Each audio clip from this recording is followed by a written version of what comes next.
அண்ணாமலை பாஜகவை தவிர்த்துட்டு நீங்கள் பார்த்தீங்க அப்படின்னா he is the good administrator. அதை நம்ம புரிஞ்சுக்கணும். அவர் பேசின சில விஷயங்கள் விமர்சனமாச்சு தான் இத்தனாயிரம் புக்கு படிச்சிருக்குன்னு சொல்லி விமர்சனமானது, அவர் சாட்டை எடுத்து தன்னை அடிச்சுக்கு விமர்சனமானது எல்லாமே ஒரு பக்கம் நீங்கள் ஓர வச்சுட்டு தனிப்பட்ட அண்ணாமலையாக பார்த்தீங்கன்னா அவர் ஒரு இன்டெலெக்சுவலான ஒரு தலைவரை தான் நான் வந்து பார்க்குறேன்.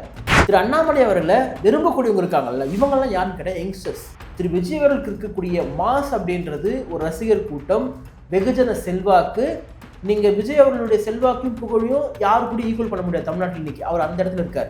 சீமானண்ணன் பார்த்தீங்கன்னா அவர் பேசக்கூடிய தமிழ் தேசியம், ஈழ அரசியல், மண் சார்ந்த அரசியல், இது வேற. இந்த இடத்துல எங்க அண்ணாமலை வேறுபடுறாருன்னா யங்ஸ்டர்ஸுடைய பாலிடிக்ஸ், இளைஞர்கள் வந்து முக்கியத்துவம் பண்ண அரசியல்ல நாட்டினுடைய பொருளாதாரம், விவசாயம் எல்லாமே உயரணும் அப்படின்றது பேசக்கூடியவர். பிஜேபி இருக்கும்போது தான் பேசிட்டு இருந்தாரு. அதுதான் ரொம்ப முக்கியமானது. வாஜ்பாய் கருணாநிதி சொன்னார் இல்லையா, ரைட் பர்சன் இந்த ராங் பார்ட்டி சொல்லிட்டு, அதே தான் திரு அண்ணாமலைக்கும் ரைட் பர்சன் இந்த ராங் பார்ட்டி. இதே திராவிட இயக்கத்தை திமுக சேர்ந்த பல பேரும் வந்து அண்ணாமலை நல்ல அறிவாக தான் பேசுறாரு, அண்ணாமலை நல்லா தான் பண்ணுறாரு, பிஜேபி இருக்காரு அவரு. அப்போ அண்ணாமலை மேலே இருந்த ஒரு கரை எதுனா பிஜேபி தான், அந்த ஆர்எஸ்எஸ், அந்த சங்கின்ற முத்திரை, இதெல்லாம் தான் ஒரு கரையாக வந்து இருந்துச்சு. ஆனால் இன்னைக்கு அந்த கரையிலிருந்து வெளியே வராரு. அவர் இன்னைக்கு பேசுனது தான் உங்களுக்கு குறிப்பாக சொல்கிறேன் நான். திரு ஏபிஜே அப்துல் கலாம் அவருடைய நேமில் எத்திக்ஸ் அண்ட் பாலிட்டிக்ஸை வந்து முன்வைக்கிறார். இது ரொம்ப முக்கியமானது. ஏன்னா இன்னைக்கு எல்லாருக்குள்ளேயுமே ஒரு எண்ணம் இருக்கிறேன். ஒருத்தன் அரசியலுக்கு வரணும்னு ஆசைப்படுறானாலே அவனுக்கு தான் சீஃப் மினிஸ்டர் ஆகணும், தான் எம்எல்ஏ ஆகணும், தான் எம்பி ஆகணும் ஒரு எண்ணம் இருக்கும். அவன் தான் வருவான். சும்மா எவனும் போஸ்ட் ஓட்டத்துக்காக மட்டும் எவனும் வந்துட மாட்டான். எல்லோருக்குமான வாய்ப்பை அவர்களுக்கு உண்டான தகுதி ஒரு முடிந்து கொடுக்கணும் அப்படின்றத அண்ணாமலை சொல்லக்கூடியது. நான் மட்டுமே தலைவர்களான்னு சொல்கிறாரு. இது சூப்பரான விஷயம் தானே. இது யாருன்னா பண்ண முடியுமா? சாவ வரைக்கும் நான் வந்து நிறுவனர், நான் சாவதுக்கு முன்னாடி என் பையன் தலைவர், என் பையனுக்கு அப்புறம் அவங்களுள்ள செயல் தலைவர், இதுதான் தமிழ்நாடு பார்த்துட்டு இருக்கு. அப்போ இதை உடைக்கணும்னு நினைக்கிறாரு. நான் இன்னொன்று சொல்லிட்டுங்களா உங்களுக்கு, திரு அண்ணாமலையை பிஜேபி எப்படி பார்த்துருந்துன்னா ஒரு பிரைம் மினிஸ்டர் மெட்டீரியலாக திரு அண்ணாமலையை பிஜேபி பார்த்துச்சு. பிரதமர் மோடி, அதன் பிறகாக அமித்ஷா, அதன் பிறகாக யோகி ஆதித்யநாத், அதன் பிறகாக அண்ணாமலையை பிரதமராக்குவது பிஜேபியோட திட்டமாக இருந்துச்சு. இது பிஜேபி கூட பல பேர் என்ன சொல்லியிருக்காங்க, அது உண்மையாக பொய்யானு தெரியாது. இப்படி ஒரு திட்டம் இருந்துச்சு. இவர் ஒரு சிஎம் மெட்டீரியல் கிடையாது, இவர் ஒரு பிஎம் மெட்டீரியல் சொல்லிட்டு பாஜக நம்புச்சு. அதனால தான் பாஜக வந்து இவர் ஒரு தடவை செயல்பட வச்சாங்க. இவர் செயல்பட்டார். அப்போ அதை விட்டுட்டு இவர் வெளியே வராரு அப்படின்னா உள்ளபடியே வந்து தமிழ்நாட்டு மக்களுக்கு எதனா பண்ணணும்னு சொல்லிட்டு நினைக்கிறாரு. அவருடைய ஸ்பீச் நான் முழுசாக கேட்டேன். நம்ம கேட்டோம், நம்ம 2 பேர் தான் பார்த்து நம்ம கேட்டோம். நம்ம அதில் பார்த்தீங்கன்னா ஒரு டிஃப்ரெண்ட் பாலிடிக்ஸ் இருக்குது. வருங்காலங்களில் வந்து அண்ணன் விஜய் முதலமைச்சராகவும் அண்ணன் அண்ணாமலை அவர்கள் எதிர்கட்சி தலைவராக மாறினா என்ன தமிழ்நாடு கெட்டு குட்டி போயிட்டு போகுது. உங்களோட எவ்வளோ பரவாயில்லையே, நல்லா தான் இருக்கும். போதும்பா, 60 வருஷம் ஆண்டிங்க, சலிப்பாயிடுச்சு. ஒரே சலிப்பாருடான்ற மாதிரி அதிமுக திமுகனாலே நம்ம வெறுப்பாக இருக்குது. அந்தளவுக்கு ஆயிடுச்சு. இப்போ வருங்காலங்களில் வந்து இவங்க வந்தால் நல்லா தான் இருக்கும். என்னை பொறுத்த வரைக்கும் தப்போ சரியோ வரட்டும், ஆட்சி பண்ணிட்டோம், அதுக்கப்புறம் பார்த்து. ஆமாம். வணக்கம் கரண். தமிழ்நாட்டு அரசியலில் வந்து புதிதாக உருவாக்கிற வந்து அண்ணாமலை இப்போ வந்து ஒரு இயக்கத்தை தொடங்கியிருக்காரு. எப்படி பார்க்குறீங்க? இல்லை, உள்ளபடியே இந்த இயக்கம் தமிழ்நாட்டு மக்களும் தமிழர்களையும் பார்த்தீங்கன்னா பெரிய வரவேற்பு வந்து பெற்றுக்கொண்டு இருக்கிறது. அண்ணாமலையுடைய வி த லீடர்ஸ், அதுதான் முக்கியமானது. இயக்கத்திற்கான அந்த ஒரு இணைப்பே பார்த்தீங்கன்னா வி த லீடர்ஸ் அப்படின்னா எல்லாருமே தலைவர்கள் நம்ம அப்படின்ற மாதிரி. அண்ணாமலை பாஜகவை தவிர்த்துட்டு நீங்கள் பார்த்தீங்க அப்படின்னா he is the good administrator. அதை நம்ம புரிஞ்சுக்கணும். அதே போல் அவருடைய அணுகுமுறைகள் எல்லாமே பார்த்தீங்கன்னா ஒரு இன்டெலெக்சுவலாக இருக்கக்கூடிய அணுகுமுறைகளை தான் நான் வந்து பார்க்குறேன். பிஜேபியை தவிர்த்துட்டு அண்ணாமலையை பார்த்தீங்கன்னா நேர்மையான ஒரு அதிகாரி, ஒரு நல்ல ஒரு நிர்வாகி, ஒரு நல்ல விஷன் கொண்டு ஒருவர். தமிழ்நாட்டை பொறுத்த வரைக்கும் நீங்கள் தமிழ்நாட்டு மக்கள் உங்களை ஆதரிக்கணும் அப்படின்னு, நீங்கள் தேர்தலில் வந்து வெற்றி பெறணும், வெகுஜன எல்லா மக்களுடைய சப்போர்ட் உங்களுக்கு வேணும் அப்படின்னா நிச்சயமாக நீங்கள் டெவலப்மெண்ட் பாலிடிக்ஸ் பேசணும். என்ன பேசணும்? டெவலப்மெண்ட் பாலிடிக்ஸ் வந்து பேசணும். வளர்ச்சி அரசியல் யார் பேசுகிறாங்களோ அவங்கள தான் மக்கள் விரும்புவாங்க. அப்போது இன்றைய தமிழ்நாட்டில் முதலமைச்சர் எப்படி விரும்பினாங்க ஒரு கேள்வி இருக்கு இல்லையா. அவர் இங்கே இருக்கக்கூடிய திமுக எதிர்ப்பரசு ரொம்ப கார்னர் பண்ணி பேசினார். இன்னொரு விஷயம், பிஜேபி அதாவது மத்திய அரசு கொண்டு வரக்கூடிய எல்லாத்தையும் நாங்கள் எதிர்க்க மாட்டோம், எதை எதிர்க்கணுமோ அதை எதிர்ப்போனாங்க. அந்த பரந்தூர் விமான நிலையத்தை பற்றி திரு விஜய் அவர்கள் முதல்ல போனார் இல்லையா, அங்கே போயிட்டு அது வேண்டான்னு சொல்லும்போது சிலது முன்வைக்கிறாரு. வளர்ச்சி திட்டங்கள் நாட்டுக்கு தேவைதான், விமான நிலையமே தேவைன்னு சொல்லக்கூடியது நம்முடைய வேலை கிடையாது. ஆனால் நீங்கள் சில கட்சிகள், நாம் தமிழ்பட்ட கட்சிகள்லாம் எதுக்கு விமான நிலையம் இப்போ இவ்வளோ உங்களுக்கு கேட்பாங்க. ஏன்னு கேட்டால் அவங்க பேசக்கூடிய பாலிடிக்ஸ் என்பது வேறு. அப்போ தமிழ்நாட்டு மக்கள் டெவலப்மெண்ட் பாலிடிக்ஸ் யார் பேசுகிறாங்களோ அவங்க பக்கம் தான் சப்போர்ட் பண்ணுவாங்க. அப்போ நான் தனிப்பட்ட முறையில் இத்தனை வருஷமா திரு அண்ணாமலையை பார்க்கும் பொழுது அந்த பிஜேபி சித்தாந்த ஐடியாலஜியை கைட்டு வச்சுட்டு பார்த்தீங்கன்னா is one of the very good intellectual leader and good administrator. எனக்கு மாற்று கருத்துலாம் கிடையாது. அவர் பேசின சில விஷயங்கள் விமர்சனமாச்சு தான் 1000 புக்கு படிச்சிருக்குன்னு சொல்லி விமர்சனமானது, அவர் சாட்டை எடுத்து தன்னை அடிச்சுக்கு விமர்சனமானது எல்லாமே ஒரு பக்கம் நீங்கள் ஓர வச்சுட்டு தனிப்பட்ட அண்ணாமலையாக பார்த்தீங்கன்னா அவர் ஒரு இன்டெலெக்சுவலான ஒரு தலைவராக தான் நான் வந்து பார்க்குறேன். ஒரு படித்தவர், படித்தவங்க எல்லாருமே நல்ல நிர்வாகியாக இருப்பாங்க, நல்ல அறிவாளியாக இருப்பாங்கன்னு நான் சொல்ல வரல. ஒரு சில பேர் வந்து சங்கிகளாக இருக்காங்க, ஒரு சில பேர் வந்து என்ன சொல்கிறது தற்குறிகளாகவும் படித்தவர்கள் நான் சொல்கிறது ஒன்றுமே தெரியாது. அவனுக்கு ஒரு புக் லெவலில் ஃபஸ்ட்டு வந்து ஐஏஎஸ் ஆஃபீஸர் ஆகிட்டு இருப்பான். அவங்களுக்கு பெருசாக எந்த விதமான மக்களுக்கு எது தேவை அப்படின்ட்டு தெரியாது. வெறுமனையாக புக் நாலேஜ் மட்டுமே ஒருத்தனை வந்து உயர்த்தாது. ஆனால் அண்ணாமலை போன்றவர்கள் பார்த்தீங்கன்னா பொலிட்டீஷியன் ப்ளஸ் நிர்வாகி. இப்போ நம்ம ஐயா சகாயம் எப்படி பார்க்குறோம்? அவர் ஒரு ஐஏஎஸ் ஆஃபீஸர், அவர் கவர்மெண்ட் சர்வன்ட், அதையும் தாண்டி ஒரு நல்ல தலைவருக்கான ரோல் மாடல் அவர்கிட்ட இருக்குது. என்ன இருக்குது? சர்வீஸ் பண்ணக்கூடிய மனப்பான்மை, ஊழல் செய்யக்கூடாத ஒரு நிர்வாகம், இதெல்லாம் இருக்கா? அப்போ இதுதான் தேவை. இன்னைக்கு எத்தனை ஐஏஎஸ் அதிகாரிகள் ஐபிஎஸ் அதிகாரிகள் கோடிக்கணக்கில் கொள்ளையடித்து கொண்டு அரசியல்வாதிகளோட கோடீஸ்வரராக இருக்கக்கூடிய எத்தனை ஐஏஎஸ் ஐபிஎஸ் அதிகாரிகளுடைய பட்டியல் நமக்கு வந்து தெரியும். ஆனால் அப்படி லிஸ்ட்டில் இவங்க வந்து இல்லை, அதை புரிஞ்சுக்கணும். திரு அண்ணாமலை அவர்களை விரும்பக்கூடியவங்க இருக்காங்கல்ல, இவங்கெல்லாம் யாருன்னு கேட்டால் யங்ஸ்டர்ஸ். திரு விஜய் அவர்களுக்கு இருக்கக்கூடிய மாஸ் அப்படின்றது ஒரு ரசிகர் கூட்டம், வெகுஜன செல்வாக்கு. நீங்கள் விஜய் அவர்களுடைய செல்வாக்கையும் புகழையும் யாரு கூட ஈக்குவல் பண்ண முடியாது தமிழ்நாட்டில் இன்னைக்கு. அவர் அந்த இடத்துல இருக்கார். சீமானண்ணன் பார்த்தீங்கன்னா அவர் பேசக்கூடிய தமிழ் தேசியம், ஈழ அரசியல், மண் சார்ந்த அரசியல், இது வேற. இந்த இடத்துல எங்க அண்ணாமலை வேறுபடுறாருன்னா யங்ஸ்டர்ஸுடைய பாலிடிக்ஸ், இளைஞர்கள் வந்து முக்கியத்துவம் பண்ண அரசியல்ல நாட்டினுடைய பொருளாதாரம், விவசாயம் எல்லாமே உயரணும் அப்படின்றது பேசக்கூடியவர். பிஜேபி இருக்கும்போது தான் பேசிட்டு இருந்தார். அதுதான் ரொம்ப முக்கியமானது. அப்போ வாஜ்பாய் கருணாநிதி சொன்னார் இல்லையா, ரைட் பர்சன் இந்த ராங் பார்ட்டி சொல்லிட்டு, அதே தான் திரு அண்ணாமலைக்கும் ரைட் பர்சன் இந்த ராங் பார்ட்டி. இதே திராவிட இயக்கத்தை திமுக சேர்ந்த பல பேரும் வந்து அண்ணாமலை நல்லா அறிவாக தான் பேசுகிறாரு, அண்ணாமலை நல்லா தான் பண்ணுறாரு, ஆனால் பிஜேபி இருக்காரு அவரு. அப்போ அண்ணாமலை மேலே இருந்த ஒரு கரை எதுன்னா பிஜேபி தான், அந்த ஆர்எஸ்எஸ், அந்த சங்கின்ற முத்திரை, இதெல்லாம் தான் அவருக்கான கரையாக வந்து இருந்துச்சு. ஆனால் இன்னைக்கு அந்த கரையிலேருந்து வெளியே வராரு.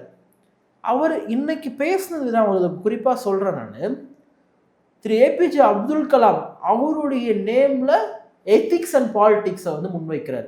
இது ரொம்ப முக்கியமானது. இப்போ ஏபிஜே அப்துல் கலாம் யாரு? நம் இந்திய நாட்டுக்கு பெருமையை சேர்த்த ஒரு தமிழர், நம் தமிழர் அதை திருப்பி உட்காந்துருக்காரு. இப்போ எனக்கு தனிப்பட்ட முறையில் அப்துல் கலாம் அவர்களை ரொம்பவே பிடிக்கும். ஆனால் பெருசாக எங்கே பேசுனது வந்து இல்லை தான். நம்ம தெரிஞ்சு நமக்கு முழுக்க நம்ம புரட்சியாளர் அம்பேத்கர் பேசக்கூடியவங்க. ஆனால் எனக்கு அப்துல் கலாமை பிடிக்கும், நான் பிடிக்காதுன்னு சொல்ல மாட்டேன். சில விஷயங்கள் விமர்சனங்கள் இருந்துச்சு தான். அப்போ எனக்கு சில கூடாத நட்புகள்லாம் என் காதில் வந்து சில செய்திகள்லாம் சொன்னதுனால அவர் மேலேயுமே கிட்டத்தட்ட ஒரு ஆர்எஸ்எஸ் பிஜேபி முத்திரை வந்து குத்துனாங்க. பட் இப்போ அதை நான் ஏற்க மாட்டேன். இப்போ வந்து அந்த மாதிரி சொல்ல நானும் ஏற்க மாட்டேன்னு கேட்டால் அவரால் என்ன பண்ண முடியுமோ அதான் பண்ணியிருக்காரு. ஒரு அட்வொகேட்டாக, ஒரு கான்ஸ்டியூஷனில் எம்எல் படித்த ஒருத்தராக நான் சொல்லும்பொழுது ஒரு பிரசிடென்ட்டுக்கான ரோல் என்ன, ஒரு பார்லிமெண்ட்டுக்கான ரோல் என்ன, ஒரு பிரைம் மினிஸ்டருக்கான ரோல் என்ன சொல்லி எனக்கு தெரியும். அப்போ நம்ம திருப்பி அந்த விமர்சனத்தை வைக்கக்கூடாது. நான் இப்போ பேச விரும்பல. ஸோ அப்துல் கலாம் அவர்கள் எல்லா தரப்புலையும் இளைஞர்கள் ஈர்த்தவர், நாட் ஓன்லி தமிழ்நாடு. இன்னைக்கு நீங்கள் அப்துல் கலாம் சொன்னீங்கன்னா இந்தியா முழுக்க இருக்கக்கூடிய எல்லா இளைஞர்களுக்குமே பார்த்தீங்கன்னா ஒரு பெரிய ஒரு உத்வேகத்தை ஏற்படுத்தக்கூடிய ஒருவர். அப்போ நம்ம அண்ணாமலையை ஒரு இந்துத்துவ பாலிடிக்ஸ், ஒரு பிஜேபி பாலிடிக்ஸ் அப்படின்ற இடத்துல வந்து வைக்கக்கூடாது அப்படின்றதுக்காக தான் வந்து அப்துல் கலாமே அவர் முன்னாடி வைக்கிறாரு. அதுக்காக மட்டும் வச்சு நான் சொல்ல வரல. அந்த கரையை நம்ம பூச முடியாதுன்னு சொல்கிறேன் நான். ஒரு இந்துத்துவம் பேசக்கூடிய நபர் எப்படி ஒரு இஸ்லாமியரை தூக்கி தனக்கான தலைவராக முன்வைக்க முடியும்? இப்போ எனக்கெல்லாம் நான் வந்து எப்படி சொல்கிறது, எனக்கான ஒரு முக்கியமான ஒரு தலைவரான அப்துல் கலாம் வந்து பார்க்குறேன். எனக்கு என்னென்னா, ராமேஸ்வரம்னு சொல்லிட்டு இந்தியாவினுடைய கடைக்கோடியில் ரொம்ப ஏழ்மையில் இருக்கக்கூடிய ஒரு கிராமம். அங்கே வந்து ரொம்ப வறுமையில் பிறந்த ஒருவர், இந்த சிறுபான்மையினர் மதம் என்று சொல்லப்பட்ட ஒருவர் படிப்பை மட்டுமே நம்பி இந்தியாவினுடைய உச்ச அதிகாரத்தில் போய் உட்கார்ந்தாருன்னா அது எப்படி முடியும்? எனக்கு வந்து குடியரசுத் தலைவருடைய மாளிகையை போயிட்டு பார்ப்பதற்கான வாய்ப்பு எனக்கு கிடைச்சது. அப்போ நான் அது உள்ளே போயிட்டு பார்க்கும்பொழுது, பிரம்மாண்ட கட்டிடங்கள்லாம் பார்க்கும் பொழுது, இந்த இடத்துல வந்து ஒருத்தங்க ஆளுமை செய்கிறாங்கன்னா அது சாதாரணமாக வந்துட முடியாது. இன்னைக்கு திரௌபதி முர்மு பார்க்கும்பொழுது நான் இன்னும் கூடுதலாக எனக்கு உண்மையாகவே திரௌபதி முர்மு அவர்கள் பார்த்தீங்கன்னா எனக்கு பெரிய ஒரு ஆச்சரியமாக இருக்காங்க. அந்த அம்மா இங்கே பல பேர்லாம் எதிர்த்தானுங்க. நான் அப்போ கூட திரௌபதி முர்மு வந்து பிஜேபி சர்வ போட்டிட்டாங்க இல்லையா, நான் அப்பயும் அவங்கள தான் ஆதரிச்சு. எனக்கு என்னென்னா, ஒரு பழங்குடியின சமுதாயம் சார்ந்தவங்க ஒரு பெண் அங்கே போய் உட்காடுறாங்கன்னா அதை எதிர்க்கிறவங்க முட்டாள். பைசன் படத்துக்கு வரும்ல, அவங்க யார் மூலமாக போனால் என்னடா அவன் போய் உட்காந்துட்டாங்க மாதிரி அப்படிதான் நம்ம பார்க்குறோம். அப்போ அப்போ அப்துல் கலாம் அவர்கள் இங்கிருந்து அங்கே போய் ட்ராவல் பண்ணி உட்காந்துருக்காருன்னா மற்றவன் தயவு கேவு அதெல்லாம் விட்டுருங்க, அறிவு, நேர்மை, எளிமை இதுதான் போய் உட்கார வச்சு. அப்போ இப்படிப்பட்ட ஒருத்தருடைய எத்திக்ஸ் அண்ட் பாலிடிக்ஸை முன்வைக்கிறார். அப்துல் கலாமுடைய திட்டம் கனவு என்பது இந்தியாவை ஒரு வல்லரசாக மாற்றுவது. யார் மாற்ற முடியும்? வயசானவங்களா? யங்ஸ்டர்ஸாக மாற்ற முடியும் அப்படின்றத 2020 அப்படின்றத 2020 விஷன் அப்படிதான் முன் வச்சார். அப்போ இவரை கையில் எடுக்கக்கூடிய அண்ணாமலை நிச்சயமா ஒரு மதவாத அரசியல் செய்ய மாட்டார் அப்படின்றத நம்மளால புரிஞ்சுக்க முடியுது. இனிமேல் மதவாத முத்திரையை அண்ணாமலை மேல நம்ம வந்து போட முடியாது அப்படின்றது. இல்லை, நீங்கள் எப்படி சொல்கிறீங்க? பாதி பேர் என்ன சொல்கிறாங்கன்னா, இப்போ அமித்ஷா பார்த்துட்டு தான் வந்து இது கட்சி ஆரம்பிக்கிறாரு, இப்போ வந்து பிஜேபியோட பி டீமாக கூட இருக்கலான்ற மாதிரி சொல்கிறாங்க. நான் உங்களுக்கு இது சிறந்த விளக்கம் உங்களுக்கு கொடுக்குறேன். நான் திரு ஆதவ் அர்ஜுனா விசிகாலேருந்து வெளியேறி தாவேக்கால இணைஞ்சி பொறுப்பறிவிக்கப்பட்ட பிறகாக நேரடியாக எங்கே போனார்? திருமாவோட போயிட்டு பிளெஸ்ஸிங் வாங்கினார். அப்போ வந்து விசிகாவுடைய அண்ணன் ஆதவ் அர்ஜுனா தாவேக்க போகும்போது, நம்ம ஒரு கட்சியில் இருக்கிறோம், நம்மளை நம்பியவர்கள் மிகப்பெரிய ஆளுமைகள், திரு பிஎல் சந்தோஷ் மூலமாக தான் ஒரு கட்சியில் வந்து இணையறாரு. ஏன்னா அவர் தான் அமைப்பு செயலாளர், அவர் தான் பிஜேபியினுடைய, அவர் தான் பவர்ஃபுல்லான ஒரு போஸ்டிங். அது தலைவரை விட பவர்ஃபுல்னு சொல்கிறாங்க அந்த போஸ்டிங்கை. ஸோ அப்படிப்பட்ட ஒரு போஸ்டிங் இருக்கக்கூடிய ஒரு நபர், அமித்ஷா கூட ஒரு நெருக்கமானவங்க. அப்போ இத்தனை வருஷம் ட்ராவல் பண்ணியிருக்கோம். இன்றைக்கி அண்ணாமலைன்றவர் எப்படி இந்தியா முழுக்க தெரியும்னா பிஜேபி மூலமாக தான் தெரியும். அப்போது நம்ம சொல்லிட்டு போகணும், ஒரு நேர்மையான வழியில் சரியான முறையில் சொல்லிட்டு போகணும் அப்படின்றது தான் அண்ணாமலையோட நோக்கமாக இருந்திருக்கு. அதனால் நான் நம்பலை பிஜேபி இப்படி தான் இவரை தூண்டி விட்டு இங்கே வைக்குது அப்படின்னு சொல்லிடலாம். அப்படி பார்த்தா அதே பிஜேபி ஒரு மாநில தலைவர் ஆகலாமே. பாஜக இவருடைய வருகைக்கு முன்பு எப்படி இருந்துச்சு, இவர் தலைவரானதுக்கப்புறம் எப்படி இருந்துச்சு, நீங்களே சொல்லுங்கள். எப்படி இருந்துச்சு? அண்ணாமலை இருந்த டைமில் பெரிய பேசுபடு பொருள், நல்ல வாக்கு. நல்ல வாக்கு மீன்ஸ் ஏற்கனவே இருந்த நல்ல வாக்கு, யங்ஸ்டர்ஸோட இன்வால்மெண்ட்டு, பிஜேபியை ஒரு பேசுபடுக்கரெல்லாம் கட்சியாக மாற்றினவர் திரு அண்ணாமலை. தமிழிசை அவர்கள் பார்த்தீங்கன்னா சிறப்பாக பண்ணாங்க, நான் அவங்களை குறை சொல்லலை. ஆனால் அவர்களை விட இவர்களுடைய செயல்பாடுகள் மக்கள் மத்தியில் போச்சு, செயல்பாடுகள் பேசப்பட்டுச்சு, யங்ஸ்டர்ஸை கவர்ந்துச்சு. இந்துத்துவ பாலிடிக்ஸ் அப்படின்றத மாற்றி டெவலப்மெண்ட் பாலிடிக்ஸை பேச வச்சு தான் அண்ணாமலையோட ரோல் அப்படின்றத நான் பிஜேபியில் பார்க்குறேன். அதன் பிறகு அவர் மாற்றப்பட்டார். அவர் தான் சொல்கிறாரு, ஒரு வருஷத்துக்குள்ள வெளியே போயிருக்கணும்னாங்க, ஆனால் என்னை வந்து நீங்கள் இந்த தேர்தல் முடிவு வரைக்கும் இங்கேயே இருன்னு சொல்லிட்டு சொன்னாங்க, அதனால தான் நான் இருந்தேன்னு சொல்லிட்டு சொல்கிறாரு. அப்போ நம்ம அண்ணாமலையை வந்து நம்ம பிஜேபியுடைய பார்வையில் தான் அணுகணும் அப்படின்றது கிடையாது. அண்ணன் திருமணிக்கு வாழ்த்து தெரிவிச்சிருக்காரு பார்த்தீங்களா நீங்கள்? அண்ணன் திரும்ப அவருடைய அரசியலுக்கு வந்து வாழ்த்து தெரிவிச்சிருக்காரு. அப்போ அண்ணன் திரும்ப ஏன் வாழ்த்து தெரிவிக்கிறாரு? நாங்கள் சொல்கிறேன், அண்ணாமலை என்பவர் ஒரு நல்ல நிர்வாகி, நல்ல அட்மினிஸ்ட்ரேட்டர், ஒரு மனிதநேயம் உள்ள ஒரு நபர் தான் நான் கேள்விப்பட்டிருக்கேன். எனக்கு பிஜேபியில் அவரோட நெருங்கி பழகக்கூடிய பல பேர் என்கிட்ட சொல்லியிருக்காங்க. நான் இன்னொன்று சொல்லிட்டேங்களா உங்களுக்கு, திரு அண்ணாமலையை பிஜேபி எப்படி பார்த்துருதுன்னா ஒரு பிரைம் மினிஸ்டர் மெட்டீரியலாக திரு அண்ணாமலையை பிஜேபி பார்த்துச்சு.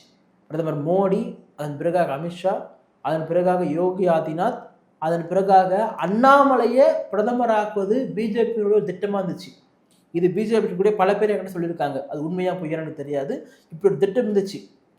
இவர் ஒரு சிஎம் மெட்டீரியல் கிடையாது, இவர் ஒரு பிஎம் மெட்டீரியல் சொல்லிட்டு பாஜக நம்புச்சு. அதனால தான் பாஜக வந்து இவர் இந்த அளவுக்கு செயல்பட வச்சாங்க. இவர் செயல்பட்டார்.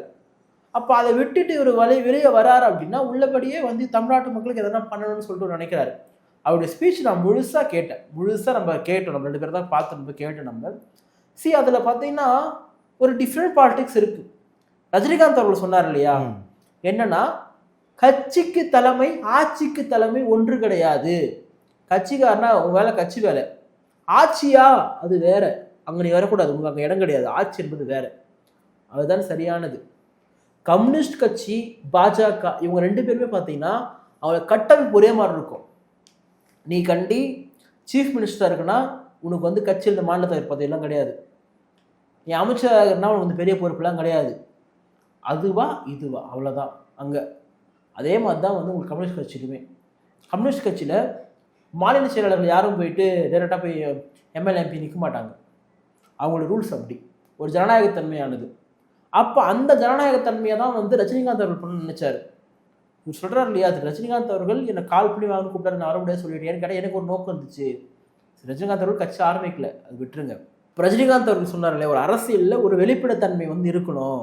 அந்த வெளிப்படைத்தன்மை என்பது என்னென்னா வந்து ஆட்சிக்கும் கட்சிக்கும் இடைவெளி. அண்ணா சொன்னது தான் இது.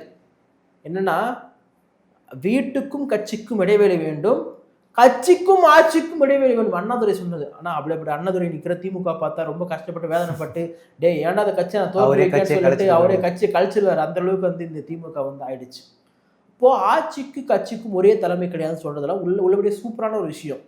ஏன்னா இன்னைக்கு எல்லாருக்குள்ளயுமே ஒரு எண்ணம் இருக்கிறேன். ஒருத்தன் அரசியலுக்கு வரணும்னு ஆசைப்படுறானாலே அவனுக்கு தான் சீஃப் மினிஸ்டர் ஆகணும், தான் எம்எல்ஏ ஆகணும், தான் எம்பி ஆகணும் சொல்லி ஒரு எண்ணம் இருக்கும். அவன் தான் வருவான். சும்மா எவனும் போஸ்ட் ஓட்டத்துக்காக மட்டும் எவனும் வந்துட மாட்டான்.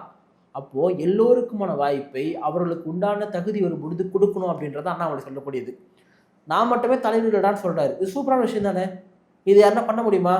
சாவது வரைக்கும் நான் வந்து நிறுவனர், நான் சாவதுக்கு முன்னாடி என் பையன் தலைவர், என் பையனுக்கு அப்புறம் அவன் உள்ள செயல் தலைவர், இதுதான் தமிழ்நாடு பார்த்துட்டு இருக்கு. அப்போ இதை உடைக்கணும்னு நினைக்கிறாரு. அப்போ இது நல்ல விஷயம் தானே. அப்போது இவர் சொல்கிறார் இல்லையா சுழற்சி முறையில் வாய்ப்பு, அது ரொம்ப சூப்பரான விஷயம். எனக்கு தெரிஞ்சு எல்லா செல்வாக்கும் இன்றைக்கு இருக்கக்கூடிய தமிழ்நாடு முதலமைச்சர் அவர்களுக்கு கிடைச்சிருச்சான்னு கேட்டால் பெரிய கொஸ்டின். ஏன்னா 8 தொகுதியில் 8 மாவட்டத்தில் ஜெயிக்கல டிவிகே என்கிற கட்சி. ஆனால் மக்கள் ஆதரிச்சிருக்காங்களா? பெருவாரே ஆதரிச்சிருக்காங்க. எம்ஜிஆரை விட அதிகமான வாக்குகளை திரு விஜய் அவர்களுக்கு மக்கள் வந்து கொடுத்துருக்காங்க. அப்போ இன்னைக்கு செகண்ட் பிளேஸில் திமுக இருக்குது, தேர்ட் பிளேஸில் அதிமுக இருக்குது. அப்போது அதிமுக என்பது இன்னைக்கு நிலை கொலைஞ்சு போயிருக்கு. அடுத்த தேர்தல் அது என்ன ஆகும் யாருக்கு தெரியாது.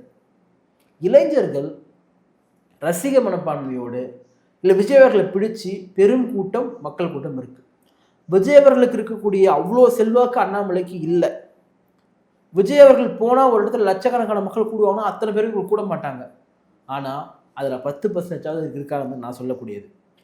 டெவலப்மெண்ட் பாலிடிக்ஸ் பேசக்கூடியவங்க, படித்தவங்க பின்னாடி அணித்தரலும் நினைக்கக்கூடியவங்க அண்ணாமலையை ஆதரிப்பாங்க. இதுதான் நான் பார்க்குறேன். அப்போ அந்த படித்தவங்க டெவலப்மெண்ட் பாலிடிக்ஸ் பேசக்கூடியவங்க யங்ஸ்டர்ஸ் அண்ணாமலையை ஆதரிப்பாங்க. அப்போது அதற்கான இருப்பிடம் அவசியமாக இருக்குது. இப்போ உங்களுக்கு ஒன்று தோணலாம், சீமானன் அப்போ என்ன பண்ணுவார்? ரைட், அதுதானே வரும். சீமானன் என்ன பண்ணுவார்? சீமானன் என்ன பண்ணுவார்? அண்ணன் வந்து ஏற்கனவே இந்திய தேசத்தை எதிர்க்கிறாரு.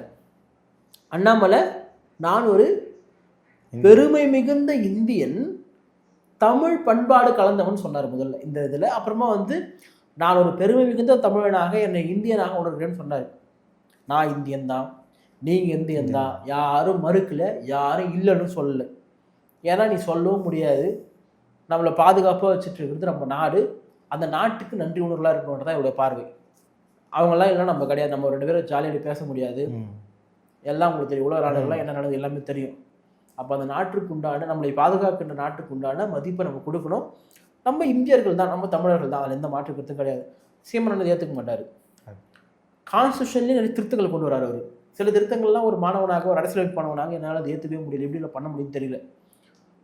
நம்ம வந்து அம்பேத்கரிசம் பேசக்கூடியவங்க, நான் பேசக்கூடியவன். அதனால் எனக்கு தெரியும், நீங்கள் பட்டியல் சமுதாய மக்களுடைய உரிமைகள் வந்து எங்கள் சட்டமன்றத்தில் கிடையாது, அது கான்ஸ்டியூஷனில் இருக்குது. அப்போ அந்த கான்ஸ்டியூஷனில் வந்து இந்தியா முழுக்க பட்டியல் சமூகங்களுக்கான உரிமை வேணும் அப்படின்னா இந்திய அளவில் ஒரு ஒற்றுமை தேவைப்படும். அதனால தான் நான் திருமாவளவன் பார்த்தீங்கன்னா கர்நாடகாவில் சிறுத்தைகள் இருக்குது, கேரளாவில் சிறுத்தைகள் இருக்குது, மகாராஷ்டிராவில் சிறுத்தைகள் இருக்குது. ஏன் ஒருங்கிணைக்கிறாங்க? இந்தியா முழுவதும் தலித்துகள் ஒன்றிணைய வேண்டிய தேவை இருக்குது. இதையே தான் இயக்குனர் நான் ரஞ்சித் பண்ணிட்டு இருக்காரு.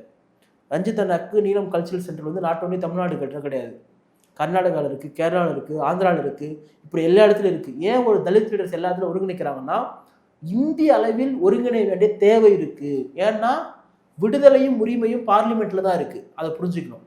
அப்போ தமிழ்நாட்டுக்கு ஒரு உரிமை வேணும், தமிழ்நாடு பாதுகாக்கப்படனா இந்திய அளவில் ஒன்றிணைந்து தான் பண்ண முடியும்.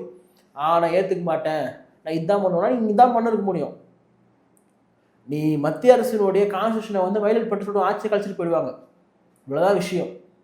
அப்போ நீங்கள் இந்திய அரசை பகைத்து கொள்ளவும் கூடாது, பகைத்து கொள்ளவும் முடியாது.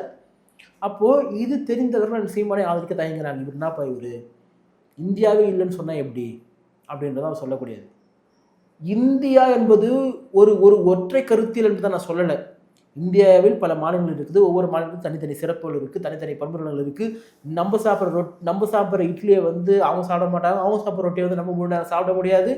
ஸோ இவ்வளோ விஷயங்கள் பன்முகத்தன்மை தான் இருக்குது. பட் இருந்தாலும் நம்ம இந்தியர்களாக எங்கே ஒருங்கிணைகிறோம் அப்படின்றது ஒரு முக்கியமான விஷயம். கடைசியாக ஒரு கேள்வி, இப்போ அண்ணாமலை அவர்களும் வந்து கட்சியை ஆரம்பிச்சிட்டாரு, இப்போ எந்தெந்த கட்சிகளுக்கு பாதிப்பு ஏற்படுத்தும்? இல்லை, எனக்கு தெரிஞ்சு எந்தெந்த கட்சிக்கு பாதிப்பு ஏற்படும், நம்மளால கோவ கூட பண்ணலாம். சில பேர் எல்லா கட்சிக்கும் பாதிப்பு ஏற்படும். குறிப்பாக நாம் தமிழருக்கு கொஞ்சம் சாதாரணம் இன்னும் அதிகமாகும் அப்படின்றத நான் பார்க்குறேன். ஏன்னு சொன்னால் அங்கே யங்ஸ்டர்ஸ் தான் இருக்காங்க.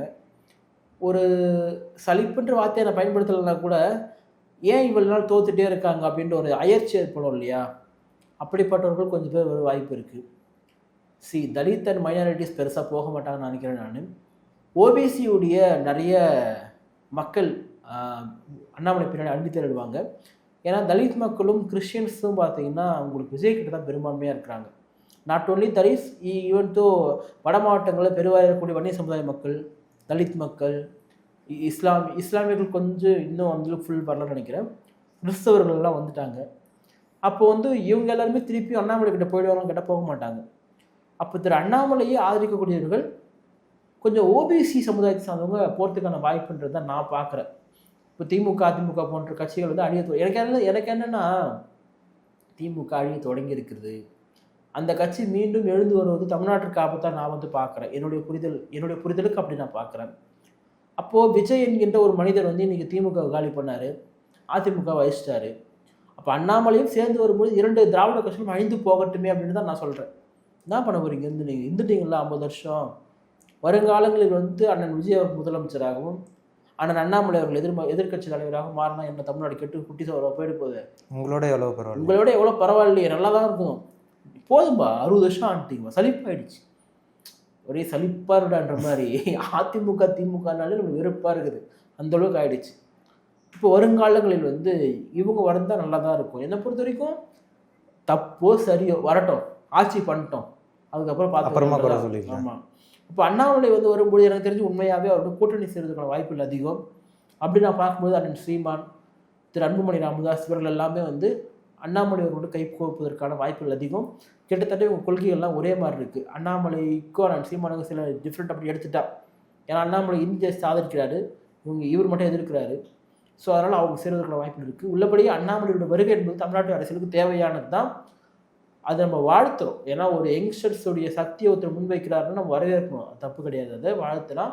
பார்ப்போம் அவருடைய அணுகுமுறைகள்லாம் எப்படி இருக்குது அப்படின்றத பொறுத்திருந்து பார்க்கலாம். நன்றி. கரண்.